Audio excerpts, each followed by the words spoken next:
Hello everyone, कैसे हैं आप सब। ये साल लगता है कुछ ज्यादा ही बिजी होने वाला है क्योंकि आईपीओ है जो रुकने का नाम ही नहीं लेने वाला है। और मैं फिर से कह रहा हूं, नोट छपाई के लिए तैयार हो जाइए, एक भी मौका छूटने ना पाए। और इसी सिलसिले को जारी रखते हुए हम बात करने वाले हैं रिलायंस की। यस, रिलायंस। यानी अब किसका आईपीओ? रिलायंस जियो। जी हाँ, हवा तो कुछ मार्केट में यही बन रही है कि रिलायंस लाने वाले हैं अपनी सब्सिडरी रिलायंस जियो का आईपीओ।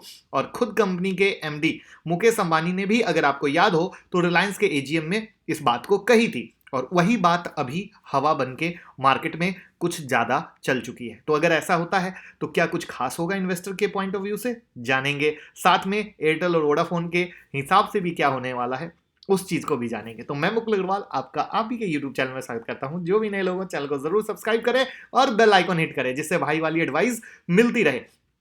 तो सबसे पहले चीजों को जानते हैं, फिर लास्ट में रिलायंस के चार्ट पे चलेंगे, जिससे रिलायंस में भी कहां नोट छपैया मशीन लग सके उसको भी समझेंगे। तो अब जैसा कि हम सब जान रहे हैं कि रिलायंस के शेयर में कुछ टाइम से गिरावट दिख रही, और इस पे हमने एक डिटेल एनालिसिस की वीडियो भी बनाई थी, जो कि अगर आपने नहीं देखी हो तो लिंक डिस्क्रिप्शन में डाल दूंगा, जरूर देख लीजिएगा। क्योंकि वो वीडियो देखने से आपको रिलायंस के करंट पोजीशन के बारे में कंप्लीट आइडिया मिल जाएगा। अब जैसा कि हम सब जानते हैं कि रिलायंस इंडस्ट्री जो है 2020 में $200 बिलियन की कंपनी बन गई, और मार्केट कैप के लिहाज से एशिया की 10th लार्जेस्ट फर्म भी बन गई। और इसको इतना बड़े बनाने में सबसे बड़ा हाथ किसका है? सिर्फ और सिर्फ जियो का। तो अब जियो इतना इंपॉर्टेंट प्लेयर क्यों है, यही तो सवाल है ना, और यही सवाल सब जानना चाहते हैं। तो चलिए, अब आप खुद बताएं कि आपके पास या आपके आसपास पड़ोस में ज्यादातर लोग कौन सा नेटवर्क यूज कर रहे हैं। तो आंसर एक ही आवाज आएगी, रिलायंस जियो, रिलायंस जियो, रिलायंस जियो। कमेंट बॉक्स में आप भी बता सकते हैं, जिससे हाथों हाथ पता चल जाए कि बात सही है या गलत है। तो कुछ ओवरऑल मार्केट में भी यही है। जी हां, अगर बात करें इंडियन टेलीकॉम सेक्टर की, तो यहां मार्केट में 3 बड़े नाम दिखते हैं। और कौन? जियो, एयरटेल और वोडाफोन। वोडाफोन की क्या स्थिति है, ये किसी से छुपी नहीं है। ऐसे वोडाफोन पे भी हमने वीडियो बना दी है। तो अब बचा कौन रियल प्लेयर? जियो और एयरटेल। तो चलिए शुरुआत इसी पॉइंट से करते हैं कि रिलायंस जियो के आईपीओ लॉन्च होने से इनके पीयर पर क्या इंपैक्ट पड़ेगा। और यही तो हमारा थंबनेल है, यही तो हमारा टाइटल है। तो आईपीओ लॉन्च करने के पहले तो जियो को एआरपीयू इंक्रीज करने पड़ेंगे, अगर वो मोटा प्रॉफिट दिखाना चाहते हैं तो। और जब प्राइसिंग इंक्रीज होगी तो इससे वोडाफोन और भारती एयरटेल को भी काफी फायदा होगा, क्योंकि ये भी अभी तक जियो के सामने सरवाइव करने के लिए प्राइस इंक्रीज नहीं कर रहे थे। बट इस केस में एआरपीयू इंक्रीज करने इन तीनों को भी फंडामेंटली बहुत फायदा होगा, क्योंकि जियो जब बढ़ाएगा तो ये भी आराम से पीछे पीछे बढ़ा सकते हैं। अभी कम रखे हुए हैं क्योंकि जियो के को टक्कर देनी है। तो कहीं ना कहीं तीनों को फंडामेंटली फायदा होने वाला है। यानी एयरटेल भी बूस्ट करेगा, वोडाफोन भी बूस्ट करेगा। और वोडाफोन लगातार क्या कह रहा है, भैया हमें एआरपीयू बढ़ाना है, हमें बढ़ाना है। तो वो जो डर के बढ़ा रहे हैं वो खुल के बढ़ा पाएंगे, और इसका फायदा सबको मिलने वाला है। तो यहां जो सबसे फायदा, चूंकि हम जियो की बात कर रहे हैं, तो यहां फायदा सबको तो है। जियो में क्यों कोई अलॉटमेंट का विचार करे, है कि नहीं? आईपीओ तो समझते हैं। आज के डेट में हमारे सामने सबसे बड़ा सवाल क्या रहता है, क्या रहता है बताइए।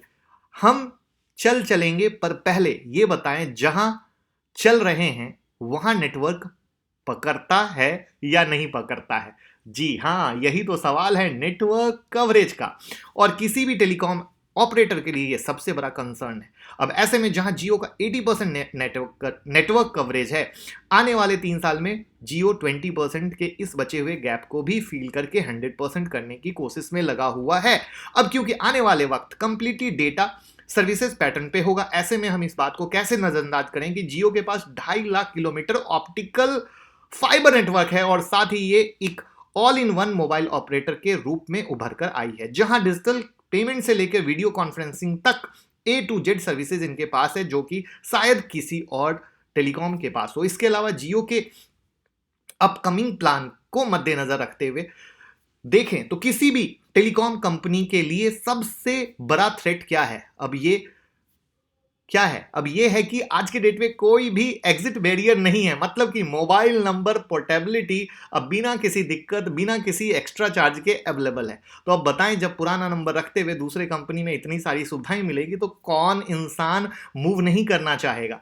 तो अब इतना कुछ देखते हुए आपको क्या लगता है कि टेलीकॉम मार्केट में जियो का टक्कर कौन दे सकता है? खैर, कहीं आप ये तो नहीं सोच रहे कि क्या बस पीयर कंपैरिजन की वजह से हम जियो के आईपीओ का वेट करें?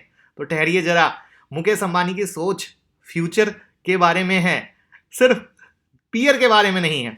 जी हाँ, अगर आपको 43rd एजीएम को हाईलाइट करें तो उस हाईलाइट की क्या बात थी? तो सबसे बड़ी बात यह है कि गूगल ने जियो में 33,737 करोड़ रुपीस का इन्वेस्ट किया और सिंपल शब्दों में समझें तो 7.7% का स्टेक खरीदा। करेक्ट। और इन्हीं के मद्देनजर जियो एंट्री लेवल स्मार्टफोन के सेगमेंट में Android based smartphone OS launch करने जा रही है, जिसकी उम्मीद 2021 के फर्स्ट क्वार्टर तक हम कर सकते हैं। और जब एंड्रॉइड ओएस लॉन्च हो रहा है तो स्मार्टफोन क्या करेंगे बताइए? क्योंकि कंपनी अपने 350 million 2G feature phone user को अपने सस्ते 4G पर माइग्रेट करने का मास्टर स्ट्रोक प्लान कर रही है। और ऐसे में यह देखना काफी इंटरेस्टिंग होगा कि जियो के 4G के सामने में रियलमी और जियोमी जैसे फोन्स कैसे सरवाइव करेंगे। अगर आप लोगों ने क्रिस मूवी तो देखी होगी, उसमें क्या देखा था? रोहित मेहरा होलोग्राफिक तरीके से सब काम कर रहा था।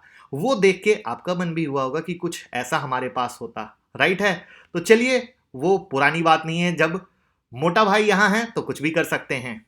बिल्कुल, इंडिया में होलोग्राफिक 3D को रियलिटी बनाने के लिए जियो ने लॉन्च कर रहे हैं 3D AR ग्लासेस। चौंकने का सिलसिला यही नहीं रुकता है, जहां लोगों के दिमाग में अभी तक 4G की खुमारी नहीं उतरी थी, वहीं पर अगर हम आपको बता दें कि 5G लॉन्च होने जा रहा है तो आपका रिएक्शन कैसा होगा? रिएक्शन कमेंट बॉक्स में जरूर बताएं कि जो पहले 5G वही उसी का नेटवर्क और उसी का नंबर सबसे ज्यादा चलेगा।